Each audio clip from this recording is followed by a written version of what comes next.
अस्सलाम वालेकुम। आवां प्रोफेसर मोहम्मद इरफान कलड़ो, प्रिंसिपल उस्ताद बुखारी गवर्नमेंट डिग्री कॉलेज दादू।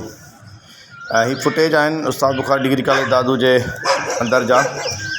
हे ॾिसो पिया त आउं काफ़ी ॾींहंनि खां इन क़िस्म जा वीडियो बि शेयर कया पे। दादू म्यूनसिपल इंतज़ामिया खे बि लेटर लिखियोसीं त असां वटि सुबुह जे टाइम ते जीअं त सावक तमामु घणी आहे, इन करे कुतनि जो अचणु ऐं इन पोसल जे करे तमामु घणो कुता हिते अचनि था।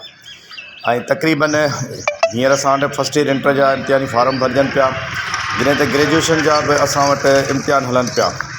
अंदाज़ो इहो आहे त 1500 खां 2000 शागिर्दनि जो अचणु प्लस में वालदेन जो अचणु असां वटि थिए थो, जॾहिं त यूनिवर्सिटी कैंपस बि हिते आहे जंहिंमें उन्हनि जा शागिर्द ऐं नियाणियूं बि अचनि थियूं। हीअ जेकी सूरत हाल आहे बारहा मूं म्यूनसिपल दादू सां शेयर कई आहे, उन्हनि जी इंतज़ामिया सां मूं शेयर कई आहे, पर उन जे तरफ़ां को बि ख़ातिर ख़्वाह को बि रिस्पॉन्स न मिलियो आहे। हीअ सुबुह जे टाइम ते आउं जॾहिं हिते आयुसि, ॾिसो ही कुता कीअं हिक ॿिए खे ॾाड़नि पिया, खाइनि पिया।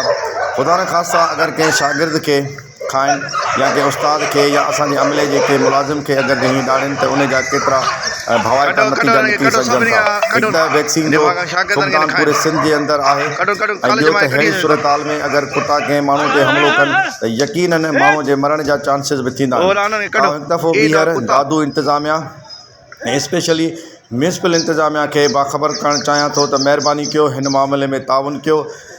ज़िले दादू जे अंदरि जेके बि तइलीमी इदारा आहिनि जिन जी कंपाउंड वाल टुटल आहिनि ऐं उन्हनि जे अंदरि सावक आहे, वणकारी आहे ऐं उते पोसल आहे, त ही अव्हांखे मंज़र उन्हनि सभिनी जॻहियुनि ते साॻा ई मिलंदा। उते इहे कुता या कॾहिं कॾहिं गॾह बि अची था अंदरि वञनि, त महिरबानी कयो हिन मामले में ताउन कयो। स्पेशली दादू म्यूनसिपल जो ही डोमेन आहे, कुतनि खे ज़हर ॾियणु या इन्हनि खे हितां जेको आहे हटाइण इन्हनि जो ज़िम्मेदारी आहे।